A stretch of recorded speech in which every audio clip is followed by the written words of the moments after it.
Hello friends, মাস্তি কি ফুডশালায় আপনাদের সবাইকে স্বাগত জানাই। চলুন আজকে শুরু করা যাক আমাদের রেসিপি। কুমড়ো নিয়েছি, কেটে ধুয়ে নিয়েছি, আর নিয়েছি অনেক দিনের পুরনো টক তেঁতুল। তেঁতুলটা কাঁধ বের করে নেব প্রথমে, চটকে চটকে। এই যে গ্যাসটা অন করে কড়াইতে তেল দিয়ে দিয়েছি, সর্ষের তেল খুব সামান্য পরিমাণে। দুটো শুকনো লঙ্কা নিয়েছি, আর নিয়েছি 5 ফোড়ন। এই যে এরপর আমি দিয়ে দিলাম এতে কুমড়ো। 5 ফোড়ন আর শুকনো লঙ্কাটা একটু ভেজে নেব,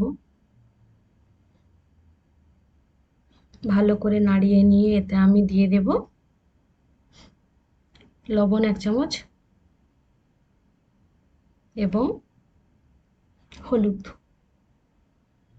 1 চামচ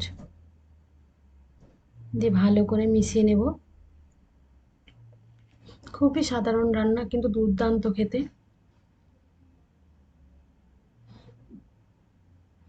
কুমড়োটা মিষ্টি প্রচুর। ঢাকিয়ে দিলাম কিছুক্ষণের জন্য, 1-2 মিনিট অল্প আঁচে। ঢাকনা খুলে নিয়ে সামান্য নাড়িয়ে নেব। কুমড়োটা একটু ভাজা ভাজা হয়ে গেছে। এই যে এরপর আমি তেঁতুলের কাঁধটা দিয়ে দিলাম।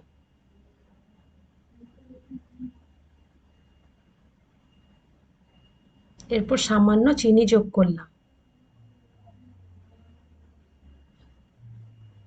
সমস্ত কিছু উপকরণ দেওয়া হয়ে গেছে। এরপর আমি এতে আর একটু জল যোগ করছি, যাতে কুমড়োটা সিদ্ধ হয়ে যায় এবং একটু ঝোল থাকে, মানে টকের রস থাকে। তেঁতুলের রসটা যত ফুটবে এর টেস্ট ততই ভালো হবে। এই যে এরপর আমি চলে এসেছি, ঢাকনাটা খুললাম। হ্যাঁ, 10 মিনিট পর 10 মিনিট পর যখন আমি খুলি, কুমড়োগুলো খুবই নরম হয়ে গেছে। এই যে পুরো সিদ্ধ হয়ে গেছে এবং আমার রান্নাটা কমপ্লিট হয়ে গেছে। খুব একটা মোটা করে নামাবো না, এরকমই থাকবে। গ্যাসটা বন্ধ করে দিলাম। এরপর আমি সার্ভ করে নিচ্ছি। গন্ধটাও অতুলনীয়। মিষ্টি কুমড়ো, টক তেঁতুল, দারুণ জমে যাবে। এই যে বের করে নিয়েছি, আপনারাও বাড়িতে ট্রাই করবেন। ভিডিওটি দেখার জন্য অসংখ্য ধন্যবাদ।